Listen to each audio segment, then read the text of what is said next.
आदाब। Straight line में आप सभी लोगों का स्वागत है। करप्शन की वबा के खिलाफ जब जंग की बात की जाती है तो एक नाम उसमें सरफहरिस्त है, प्रोफेसर एस.के. भल्ला।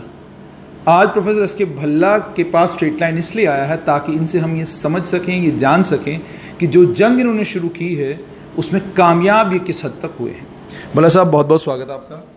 भल्ला साहब, सबसे पहले मैं आपसे ये जानना चाहूँगा कि इससे पहले एक ऑर्डर जो है वो हाई कोर्ट की तरफ से आया जिसमें ये कहा गया जो मिनिस्ट्रियल बंगलोज जो हैं भारतीय जनता पार्टी के कुछ एक्स मिनिस्टरों के पास हैं उन्हें खाली कर दिया जाए। उसके अलावा भी कई जजमेंट्स हैं।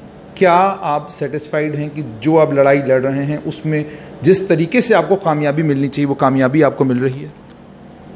देखिए जी, वैसी कामयाबी तो बिल्कुल भी नहीं, और अगर हम ऐसे ही खुश होते रहें तो वो भी उसको कोई फ़ायदा नहीं।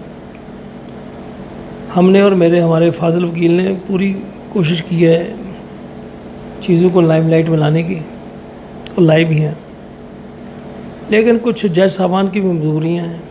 मजबूरियाँ क्या हैं वो आप उनसे पूछ सकते हैं। हमने तो सारी चीज़ें मार्केट में लाई हैं और आपके सामने लाई हैं, और हम पीछे भी हट नहीं रहे हैं। जो बात गलत है वो गलत है, चाहे मैं करूँ, आप करें, ए करे, बी करे, सी करे, गलत जो बात गलत है गलत है। आप सेटिस्फाइड हैं अभी तक की जो लड़ाई है?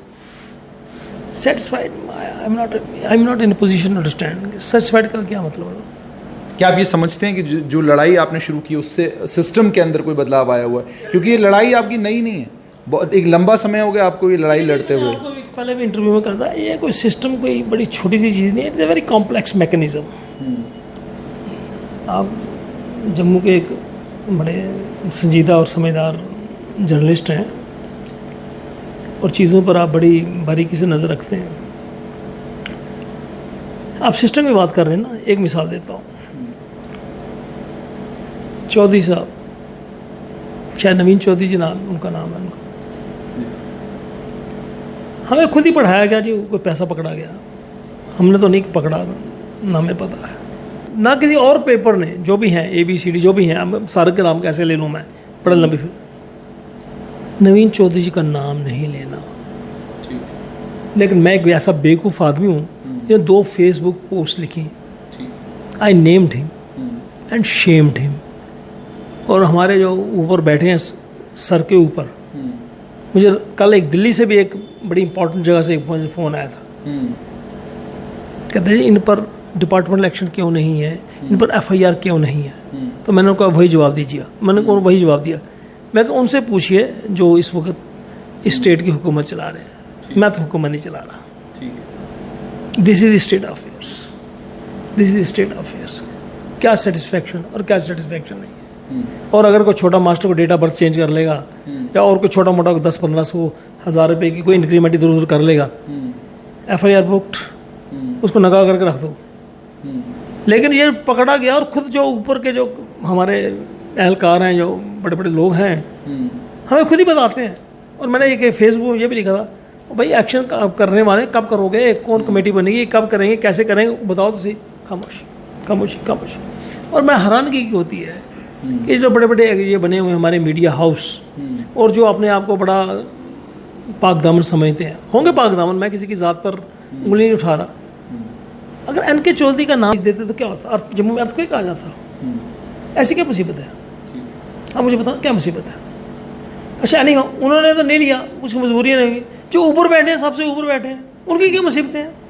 तो फिर वो जो बंदा जिसने मुझे फ़ोन किया दिल्ली से, अब एक इम्पॉर्टेंट मिनिस्ट्री थी गवर्नमेंट ऑफ इंडिया की, अब मैं नाम नहीं उसका लेना चाहता, मुझे भी हमें कुछ भी रखना पड़ता है।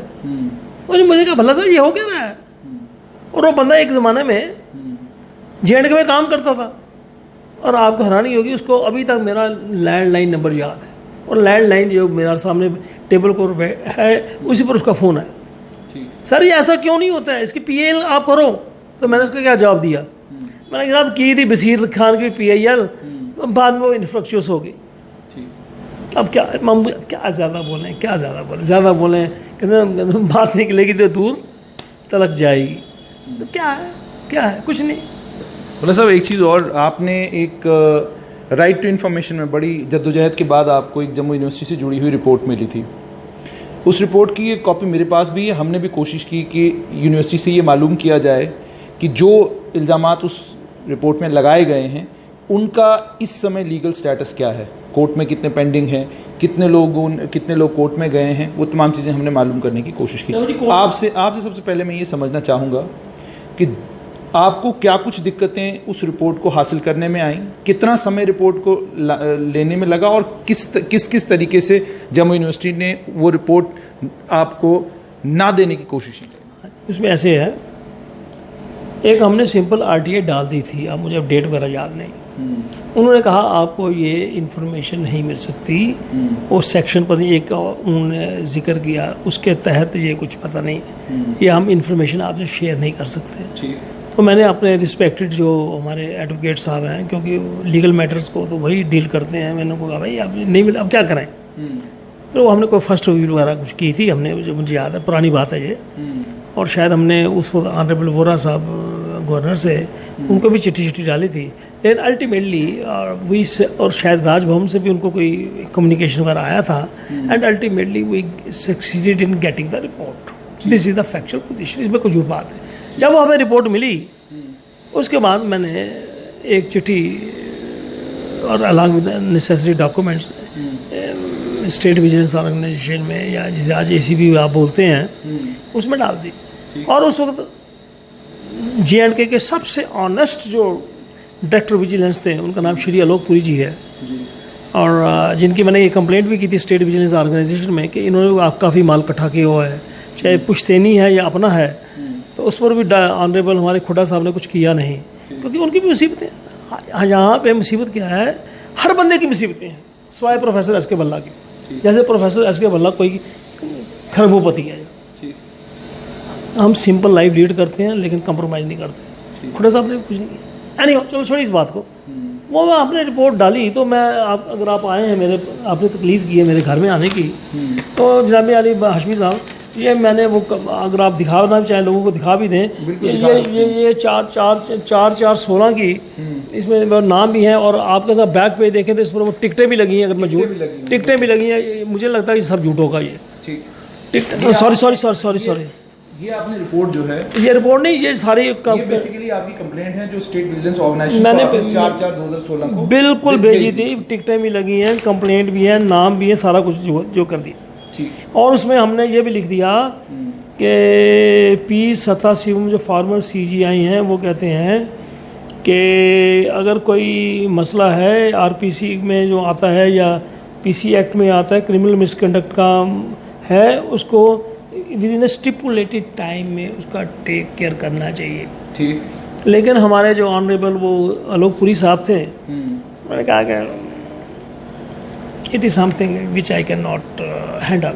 ठीक। तो इस रिपोर्ट का पब्लिक भी कर सकते थे, आपने इसको पब्लिक डॉक्यूमेंट क्यों नहीं बनने दिया? मैं झूठ नहीं बोलता, मैंने बिल्कुल जो पब्लिक नहीं किया, और क्यों नहीं किया ये मुझे पता कुछ भी नहीं, ये याद नहीं आ रहा क्यों नहीं किया, लेकिन रिपोर्ट भेजी थी। और मैंने ये भी उसमें लिखा था कि the report has been signed by Mr. Madhavlal, former Chief Secretary, Mr. Sudhanshu Pandey, former Principal Secretary Finance, Mr. B.B. Vyas, Principal Secretary to SCM, and one lady Chief Secretary Higher Education। और उनका नाम मैंने जानबूझ के नहीं लिखा। आप पूछेंगे क्यों नहीं लिखा? क्योंकि उनका भी प्रोग्राम ठीक नहीं था। उनका नाम था ऑनरेबल तनवीर जहां जी, वो भी सिरातुल मुस्तकीम पे नहीं चलती है, उनको पता नहीं सिरातुल मुस्तकीम होता क्या, इसलिए मैंने जानबूझ के नहीं लिखा। हाशमी साहब, मेरी बड़ी मुसीबत है, मैं बहुत कड़वा सच बोलता हूँ। मैं समझ गया, लेकिन आप इस रिपोर्ट को पब्लिक कर सकते थे, पब्लिक क्यों नहीं किया? नहीं किया, किसी को नहीं आया दिमाग में, लेकिन हम नहीं आए। अब मैं इसमें आप अगर आप सोचते हैं मैंने कोई ऐसा गुनाह कर दिया है तो ऐसी बात नहीं है, उसमें मैं माजरत का भी माजरत ही मांग लेता हूँ आपसे। मामला ये है कि 47 पेज की ये रिपोर्ट है, और इस रिपोर्ट में जम्मू यूनिवर्सिटी पर जो इम्पोर्टेंट, जो मुझे अब याद आ रहा है क्योंकि ये बड़ा पुराना मसला है। भला साहब एक से मेरा सवाल पूरा होने दीजिए। 47 पेज की ये रिपोर्ट है। इस रिपोर्ट में यूनिवर्सिटी में इंपॉर्टेंट पोजीशनों पर वो तमाम लोग अभी भी काम कर रहे हैं, उनके खिलाफ कोई कार्रवाई ना तो यूनिवर्सिटी ने की, ना स्टेट गवर्नमेंट ने की, और ना ही उन्हें किसी तरीके से पेनलाइज किया गया। मैं आपसे ये जानना चाहूँगा कि आपने क्यों नहीं की? जी, उसका देखिए थी 4/4/16 का जो है मेरे दिमाग में, जो मुझे अब जा आ रहा है, आप देखिए ना, अब हर चीज़ इतनी याद नहीं रहती, तो उसमें मुझे ये लगा कि शायद ये हमने कुछ, ये उन्होंने लिखा है कि ये कोई सीक्रेट डॉक्यूमेंट टाइप चीज़ है, तो शायद पता नहीं प्रेस में कुछ छापेगा भी या नहीं छापेगा। मेरी को तो अगर अखबार होती तो मैं छाप ही देता, तो मेरे तो अखबार को है नहीं, तो मैं किसी को देंगे पर छापेंगे भी नहीं छापेंगे, डॉक्यूमेंट ले लेंगे, फिर उसको पता नहीं आगे ब्लैकमेलिंग करेंगे क्या करेंगे, तो मैं चुप ही रहा। और दूसरा मैंने कहा कि हमने बिजनेस तो डाल ही दिया है, कुछ ना कुछ तो करेंगे, लेकिन उन्होंने एक कसम उठाई है हमने नहीं करना, फिर क्या करें, हम चुप हो गए। फिर उसके बाद कई मसले आते रहे और मसलों में इन्वॉल्व हो गए, और भी कई मसलों में, तो ये थोड़ा बैकग्राउंड में चला गया। अब दोबारा फिर वो अब आजकल के जियोलॉजी डिपार्टमेंट में कुछ समस्याएं बनी हुई हैं, और वो लोग भी मेरे कांटेक्ट में थोड़ा, और आप भी कुछ बातचीत 2-4 बार कहे कि ये तो इस रिपोर्ट का बीच में जिक्र आ गया, ये सारी फैक्चुअल बात है। और अगर आप हमारी मदद करें और मैं आपका बड़ा शुक्रगुजार हूँगा अगर आप ये रोड अपने गुड ऑफिस से कहीं रिपोर्ट ये छुपवा दें, तो ये भी आपकी इंसानियत के लिए बड़ी सेवा होगी। जैसे भल्ला साहब आपने कहा कि ये वो डॉक्यूमेंट्स हैं जिन और ऐसे ही कई डॉक्यूमेंट्स आपके पास और हैं, क्या आपको ऐसा नहीं लगता कि बजाय स्ट्रेट लाइन पे रिलाई करने के या बजाय किसी और इंस्टीट्यूशन पे रिलाई करने के आप अपनी वेबसाइट खुद बनवाएं, उस वेबसाइट के ऊपर ये सारा मटेरियल आप डालते रहें, ताकि कम से कम पब्लिक में तो ये तमाम चीज़ें आएँ। देखिए, 2 चीज़ें आपसे समझना चाहूँ। एक, अगर आप किसी पे विश्वास कर रहे हैं और आपको लगता है कि विश्वास के काबिल लोग नहीं है, क्या आपको नहीं लगता कि आपको अपनी एक वेबसाइट बनाकर ये तमाम चीज़ें वहाँ पर डालें? आजकल तो बिल्कुल सस्ता काम है वेबसाइट का। सस्ता और महंगा की बात भी नहीं है, उस तरफ माइंड नहीं किया। अब हमारे सजेशन के बाद जाएगा। अब आपने एक सजेशन दी है तो in due course of time डाल देंगे। हमने क्या जी, हमारे पास डॉक्यूमेंट पड़े, हमने कौन से कोई घर में बनाए डॉक्यूमेंट, डाल देंगे। जो अगर आपने कोई हेल्थी सजेशन दी है तो हम उसको वेलकम करेंगे ना, हम उसको अनवेलकम क्यों करेंगे इसको? ये भल्ला साहब, एक और चीज़ आप समझना चाहूँगा कि मैं भी आपको पिछले जितने सालों से देख रहा हूँ, जितने मुद्दे आपने उठाए हैं, जितने लोगों के ख़िलाफ़ आपने बात की है, सबूतों के साथ आप तमाम बातें करते हैं, लेकिन भल्ला साहब मुझे बताइए कि एक्शन आखिरकार देखने को क्यों नहीं मिलता? कम से कम कुछ तो हो, कहीं पे कोई मोमेंट तो हो। देखिए जी, एक्शन किसने करना है? अगर किसी क्रिमिनल को पकड़ना है, वो प्रोफेसर एस के भल्ला ने पकड़ना नहीं। किसी ने कोई लैंड ग्रैब की, उसका कोई मसला बनता है तो किसने पढ़ना है? पुलिस थाना पकड़ेगा, एसएसपी पकड़ेगा। एनके चौधरी जी को सस्पेंड करना है, वो मैंने तो नहीं करना। और अगर आज मेरी वो पोजीशन होती, शायद मैंने इनको डिसमिस भी कर देना था, मैं डिसमिस भी कर देना था, लेकिन मेरी पोजीशन नहीं, और मैं एस्पायर भी नहीं करता किसी पोजीशन के लिए। मुझे मज़ा आता है फिक्री में, मज़ा। तो पीपल्स मूवमेंट क्यों नहीं आप इसको बनाते? आप लोगों को अपने साथ जोड़कर। जनाब, अन्ना हज़ारे जैसे बंदे फेल हो गए, हम कहाँ, हमारी कौन सी मूवमेंट है? और जम्मू में मूवमेंट, यहाँ पे लोग फेसबुक पे रिस्पॉन्ड करके राजी नहीं है, लोग आरटीआई डाल के राजी नहीं है। और कल आपके, माफ़ करना, कल आपके 2 नामी गिरामी जो आरटीआई एक्सपीड डोडा हैं, उनके बारे में मैंने सारी कहानी लिखी हुई है। आपने शायद फेसबुक पढ़ी या नहीं पढ़ी, अखबारों में देख सकते हैं आप। यहाँ पे देयर इज़ नो मूवमेंट, यहाँ पे लोग सोए हैं। भल्ला साहब, जैसे आपने अन्ना हज़ारे की बात की, अन्ना हज़ारे की पादाश में आम आदमी पार्टी बनी और आम आदमी पार्टी को दिल्ली में सरकार चलाते हुए लंबा समय हो गया, तो क्या आम आदमी पार्टी जैसा कोई एक्सपेरिमेंट जम्मू कश्मीर में मुमकिन क्यों नहीं? यहाँ तो सभी लोग करप्शन का एक्सपेरिमेंट, अगर मेरी नाकस राय, मैं अगेन कहता हूँ नाकस राय में, अरविंद केजरीवाल जी ने वो करिश्मा नहीं किया जिसकी एक्सपेक्टेशन थी। अब क्यों नहीं किया? इसने नहीं कराया, उसने नहीं कराया, मैंने नहीं किया, खुद नहीं किया।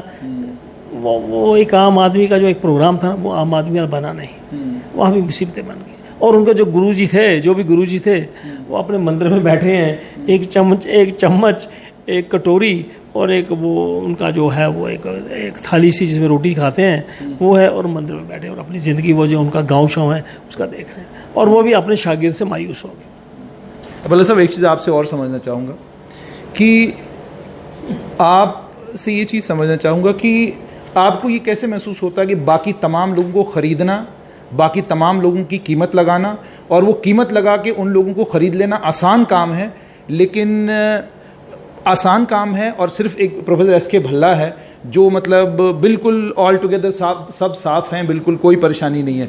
मुझे बताएं, आप कैसे लोगों, किसी भी आदमी को लेकर आप ये कहते हैं कि इसको ख़रीद लिया सरकार ने? इतना स्वीपिंग रिमार्क आप किसी को लेकर कैसे कर सकते हैं? कैसे कह सकते हैं किसी ने ख़रीद ली? आपको नहीं लगता कि आप किसी भी इंसान की, उसकी ईमानदारी, उसकी लियाकत, उसकी काबिलियत को एकदम उसके ऊपर बिल्डोज़र फेर देते हैं जब ये कहते हैं सरकार ने ख़रीद लिया इसे? इसके बाद आप मुझे एक एग्जाम्पल दीजिए, मुझे एग्जाम्पल, मैं जवाब देता हूँ, दीजिए जवाब। आप मुझे एग्जांपल दीजिए ना, दीजिए मुझे एग्जांपल। हमने कहा ऐसी कोई गुस्ताखी की है, आप हमें एग्जांपल दीजिए, मैं उसका जवाब देता हूँ। आपको नहीं, जैसे मिसाल के तौर पर किसी भी मीडिया हाउस को लेकर आपका स्वीपिंग रिमार्क्स होते हैं? आप एग्जाम्पल नाम लीजिए ना, आप मेरे से इतना सच्चा सुन, आप भी थोड़ा सा बोलिए ना, आप बताइए कौन सा मीडिया हाउस, बोलिए कौन सा, विच मीडिया हाउस, बोलिए ना, आप बोल दीजिए, मैं बताता हूँ। आपको लगता है ऐसा कमेंट आप नहीं करते? हाँ, आपको लगता है ऐसा कमेंट आप नहीं करते? नहीं, मैं वो नहीं कह रहा, नो नो नो नो, मैं करता हूँ, बिल्कुल करता हूँ, और मैं करूँगा, and I will continue to hammer them. आप बोलिए ना, मैं हमने कहाँ पे गुस्ताखी की है? हमारे पास डॉक्यूमेंट है, लेकिन जिनको एक्शन करना उनको करना है, ना आपको करना ना मुझे करना है, हमारे में कोई कमी नहीं है। बदलेगा निज़ाम कभी भला सर? बदलेगा क्या, कौन सा मतलब? निज़ाम बदलेगा कभी? बिल्कुल भी नहीं। मैंने आपको इंटरव्यू दिया था कि यह निज़ाम बिल्कुल नहीं बदलेगा, दो प्रॉब्लम कभी ख़त्म नहीं होंगी, एक करप्शन और दूसरी प्रोस्टिट्यूशन। ये आपने इंटरव्यू किया हुआ, मैं उसी पर स्टैंड करता हूँ। ये दुनिया ऐसी है, आपके पुराने बुज़ुर्गों ने, पैगम्बरों ने भी लड़ाइयाँ लड़ी, हमारे भी, ये दुनिया ऐसी है, ऐसी ही रहेगी। लेकिन एक बात है, हमें भी एक हदायत है नबी की, हमने अपना छोटा छोटा काम करते रहना है। और आखिर में आपसे जानूंगा हल क्या है फिर? आप तो कह रहे हैं कि सिस्टम, निज़ाम बदलेगा नहीं, निज़ाम ऐसा ही रहेगा, लेकिन मैं सुनिए हाशमी साहब, I have great love and regards for you, I enjoy my life, मैं ज़िंदगी पर हंस रहा हूँ और कई बार अपने पे भी हंसता हूँ। वो जो शेर है, मैं मुतमईन हूँ अगरचे ख़राब है माहौल, खिजा के बाद का मौसम बहार होता है। कोई ऐसी बात नहीं, हम देख रहे हैं नवीन चौधरी जी के कारण है, हमारे जो डॉक्टर जितेंद्र सिंह जो एक ज़माने में टेल ऑफ ट्विस्ट में बड़ी बड़ी बातें करते थे, वो क्या कर रहे हैं, देख रहे हैं। कल के उनके बारे में भी लिखा है, और हमने तो ये भी लिख दिया जनाब, डॉक्टर जितेंद्र सिंह जी जैसी अंग्रेजी की दुनिया में नहीं कोई लिख सकता। अब ये सटायर है या कॉम्प्लीमेंट है, ये आप बेहतर जाने। बहुत बहुत शुक्रिया। तो ये थे प्रोफेसर एस के भल्ला, आपने सुन लिया, इनसे बेबाकी के साथ बात करते हैं और बेबाकी के साथ बहुत सारी बातें कही, और साथ में ये भी कहा कि निज़ाम ठीक हो या ना हो, हमें कोशिश करते रहना है। दीजिए इजाज़त, आदाब।